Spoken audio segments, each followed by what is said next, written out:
Hey, it's Matt Morris, leadwithmatt.com, doing a speaker training here, leading up to a big event. We have taken over the Ford Center here. We're at the Star here in Plano. Very excited. And so we're doing our Train the Trainer here and giving some wisdom on how to be more powerful from stage. So I wanted to talk a little bit about leadership real quick because it is definitely appropriate as it comes to speaking. So as you hop on, let me know where you're tuning in from. Give me your city, your country. Let me know if you're watching it live or replay in the comments. If you're seeing me for the first time on a live video, drop me a 1 in the comments. And if you do share this with some others, let me know you shared it in the comments. Always appreciated. So listen, let's talk about what great leaders have the ability to do. And I believe great leaders have the ability to do the same thing that great speakers have the ability to do. So I'll give you the fill in the blank from the headline there. And it's this: a great leader must stir our blood, not appeal to our reason. Great leader must stir our blood, not appeal to our reason. You see, people do things. If you read a lot about psychology, which I am an absolute nerd, I'm a geek when it comes to why people do the things that they do, specifically why they buy things, why they take action. And we buy things, we take action way more based on emotion than we do based on logic.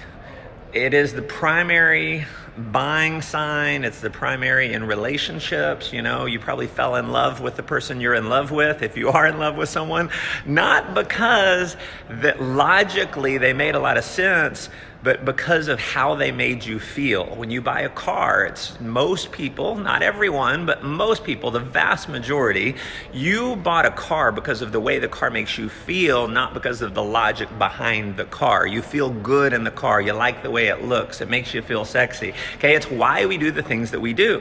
And so when you're in a leadership role, if you're speaking as an example, it's great to give great content. You are a bad speaker if you give no content. So you have to be able to do both for sure. It's one of the things we're training on here.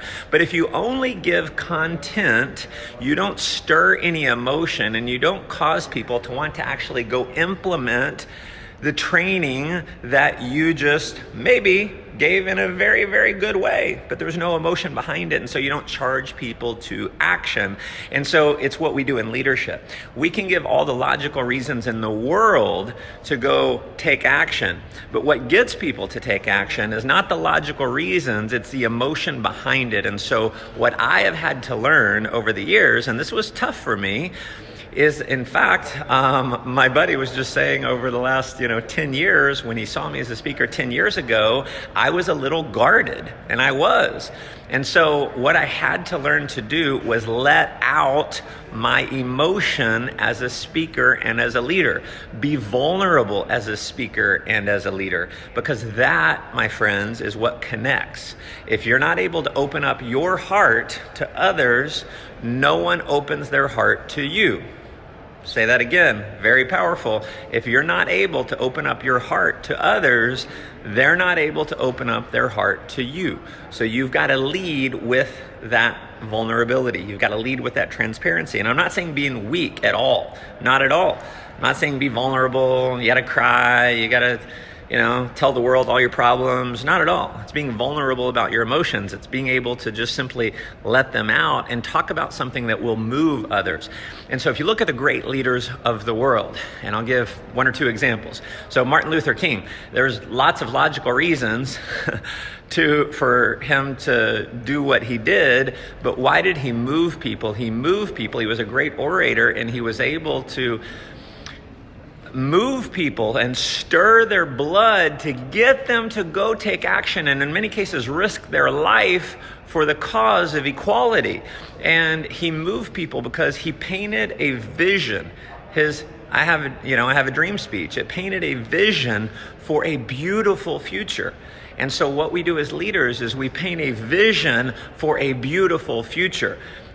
And it's one of the things that, you know, if I look at my family, of my children, I have a beautiful future that I have planned for them, and I try to impart that beautiful vision to them, because part of my vision is to be able to leave a legacy of wealth, success, happiness, contribution that lives way after I'm gone.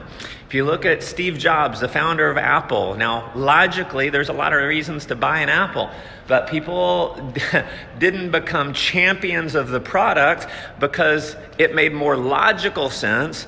Steve Jobs led with casting a vision for changing the world. In fact, his words were, make a dent in the world, make a dent in the universe.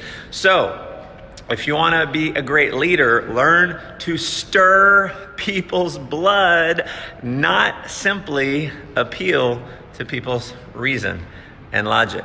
So listen, I appreciate you guys commenting. Thank you for the hearts. Thank you for the love. If you feel like this can add some value to some others, feel free to share it. Let me know if you do in the comments. If you want some advanced training, feel free to hop over to leadwithmatt.com. And as always, go make life an adventure. Take care, everyone.